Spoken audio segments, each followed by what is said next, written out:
امید کرتا ہوں تمام اسٹوڈنٹ خیر و عافیت سے ہوں گے۔ آج کی اس ویڈیو میں ہم بات کریں گے حصہ معروضی سے متعلق اہم باتیں۔ ہم آپ کو بتائیں گے جی جو ایم سی کیوز آپ کے بنتے ہیں اردو کے پیپر کلاس 10 کے اردو کے پیپر کے میں، تو وہ کس طرح بنتے ہیں اور ان کو آپ نے کس طرح حل کرنا ہے، وہ ساری چیزیں ہم آپ کو انشاءاللہ تعالیٰ بتائیں گے اس ویڈیو میں۔ تو آپ نے اگر ابھی تک سبسکرائب اور لائک نہیں کیا وہ آپ لازمی کر لیں اس چینل کو، اور اس کے بعد آپ نے جن چیزوں کا دھیان رکھنا ہے وہ انشاءاللہ ہم آخر میں آپ کو بتائیں گے، تو وہ بھی آپ نے لازمی سننا ہے۔ جی ہم بات کریں تو 15 ایم سی کیوز ہوتے ہیں۔ پہلا سوال جو ہے ایم سی کیوز کی بیس پر ہوتا ہے، 3 اس میں سے جز حصہ گرامر سے بنتے ہیں، یعنی 15 میں سے 3 جو ایم سی کیوز ہیں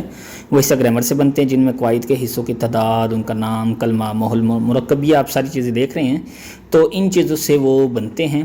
ظرف کی اقسام، یہ جو جن چیزوں سے یہ 3 نمبر بنتے ہیں، 3 ایم سی کیوز بنتے ہیں، وہ ساری چیزیں ہم نے یہاں پر شیئر کر دی ہیں، اور ان کو آپ ریوائز کر سکتے ہیں، اور آپ کو پتہ چل جائے گا کہ کون سی چیزیں آپ کو اچھے سے یاد ہے، کون سی چیزیں اچھے سے یاد نہیں ہیں۔ جو چیز اچھے سے یاد نہیں ان کو آپ مارک کریں اور ان کو آپ اچھے سے دیکھ لیں۔ اس کے بعد ہم فار ایگزامپل جیسے اس میں مرکب توصیفی ہے، مرکب عددی ہے، آپ کو سمجھ نہیں آتی تو اس کو آپ اچھے سے یاد کر سکتے ہیں۔ اور اس کے بعد ان میں سے اگر گرامر کی کوئی بھی چیز آپ کو سمجھ نہیں آتی تو گرامر کی ہم نے ایک پوری ویڈیو اردو گرامر کی مختصر ویڈیو ہم نے اس پلے لسٹ میں اپلوڈ کی ہوئی ہے، تو وہاں سے بھی آپ تیاری کر سکتے ہیں اردو گرامر کی۔ اس کے بعد نمبر دوسرے یعنی آگے چلیں تو 15 میں سے 7 جز نصابی کتب کے حصہ نثر سے لیے جاتے ہیں، یعنی 7 ایم سی کیوز حصہ نثر سے لیے جاتے ہیں، جن میں سے سب سے زیادہ اہم مشقی معروضی ہے، مطلب آپ کی جو ایکسرسائز ادھر ہوگی اردو میں یا جو مشق ہوگی ان میں پھر کیا کیا ہوگا، اس کے ساتھ ساتھ مصنفین کے تعارف، جن میں پیدائش، وفات کا سال، علاقہ، اصل نام، وجہ شور، یہ بھی ان کے بھی یعنی یہ بھی آپشن میں بن کر آ سکتے ہیں ایم سی کیوز۔ اس کے بعد 2-3 جز جو ہیں اسباق کے اندر سے بھی لیے جاتے ہیں، جتنے بھی آپ کے اسباق ہیں اردو میں تو ان کو بھی آپ نے اچھے سے دھیان رکھنا ہے۔ اس کے بعد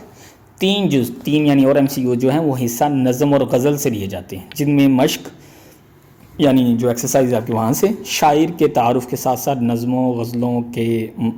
مصروں سے کوئی لفظ ہٹا کر بھی جز بنایا جا سکتا ہے۔ اس کے ساتھ ساتھ نظم کا عنوان دے کر اس کے شاعر کا نام بھی پوچھا جا سکتا ہے۔ تو یہ ایم سی کیوز جس طرح بننے آپ کو وہ آپ کو بتایا۔ اس کے بعد ہم دیکھیں جو اہم بات ہے، سوال نمبر 1، پہلا سوال کثیر الانتخابی، کہ جن میں بچے نا اکثر چیزیں یاد نہیں رکھتے اور دھیان نہیں اس کا رکھتے، لیکن ابھی ہم بات کریں کہ جو 15 نمبر تھے اس میں سے 3 جز 3 ایم سی کیو یہاں سے بن گئے، 7 یہاں سے بن گئے، 10 اور 3 یہاں سے بن گئے، جز حصہ نظم و غزل سے 13، اور 2 آپ کے جو بنیں گے وہ بنیں گے یہاں سے 2 جز اعراب سے متعلقہ ہوتے ہیں۔ عموماً روزمرہ میں ادا ہونے والے الفاظ جو ہیں وہ اعراب، جیسے عمل، عطر، صبر، احترام، ان کے اوپر آپ نے اعراب لگانے ہوتے ہیں۔ اعراب کے تمام یاد کرنے لازمی ہیں۔ اعراب قواعد والی نئی کتاب پر صفحہ نمبر 46-49 صفحات پر موجود ہیں، وہاں سے آپ اس کو دیکھ سکتے ہیں اور تیاری کر سکتے ہیں۔ اور اس کے علاوہ 50 اور 51 صفحوں پر بھی اعراب کے بارے میں معلومات اور الفاظ دیے گئے ہیں، کبھی کبھار ان سے بھی پوچھ لیا جاتا ہے، ٹھیک ہے۔ تو اس کے بعد ہم بات کریں، اہم بات تو وہ یہ ہے کہ سوال نمبر جو 1 ہے مطلب یعنی 15 نمبر، اس میں جو اہم بات وہ صرف ایک ہی، وہ یہ ہے کہ اکثر بچے ایم سی کیو جب حل کرتے ہیں تو ایم سی کیوز حل کرتے ہوئے شروع والی ہی 1-2 آپشن دیکھتے ہیں اور اس کے اوپر ٹک کر دیتے ہیں، تو یہ بہت غلط بات ہے۔ آپ نے ان کو ٹک نہیں کرنا، بلکہ آپ نے چاروں اچھے سے پڑھنے ہیں، پھر آپ اس میں دیکھیں گے کون سا صحیح آپشن ہے، تو وہ آپ پھر اس کو کریں۔ اب اس کو اکثر ایسے ہوتا ہے کہ ایم سی کیوز آپ کو مشکل لگ رہا ہے، آپ کو اس کے آپشن صحیح طرح کلیئر نہیں نظر آتی، تو وہ مطلب سمجھ نہیں آتی کہ کس کو ٹک کریں، اس کا بھی آپ کو بتا دیتے ہیں۔ اس میں آپ نے سب سے پہلے یہ دیکھنا ہے کہ ان 4 آپشن میں سے کون سی آپشن 100% نہیں بن سکتی، پہلے آپ نے ان کو کینسل کر دینا، پھر آپ نے 3 پہ غور کرنا، 3 میں سے آپ نے دیکھنا ہے کہ اور کون سی آپشن ہے جو 75-85% ان تینوں میں سے نہیں بن سکتی، اس کو آپ نے کینسل کرنا ہے، پھر آپ کو 2 رہ جائیں گے، تو 2 آپشن میں سے پھر آپ کو جس پر زیادہ امید ہو تو پھر آپ اس کو ٹک کر دیں گے، تب ہے جب آپ کو وہ ایم سی کیوز نہ آ رہا ہو۔ اس کے بعد ہم نیکسٹ ویڈیو میں ہم آپ کو بتائیں گے کہ آپ نے کوشچن کو کرنا کیسے ہے، مطلب آپ نے جو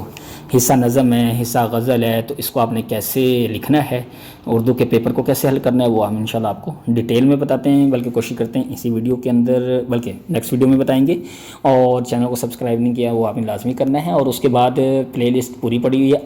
آل سبجیکٹ اس کے اندر ہیں اس پلے لسٹ میں، فزکس ہے، کیمسٹری ہے، بایو ہے، ہر چیز یہاں پر ہم نے مینشن یعنی اپلوڈ کی ہوئی ہے، نوٹس اپلوڈ کیے ہوئے ہیں، تو وہ آپ وہاں سے جوائن کر سکتے ہیں اور دیکھ سکتے ہیں وہاں پر، اور اپنے پیپرز کی تیاری کر سکتے ہیں۔ 21 دن رہ گئے ہیں، کچھ دن باقی ہیں، اور اچھے سے تیاری کریں، دعاؤں میں یاد رکھیے گا۔ اللہ حافظ۔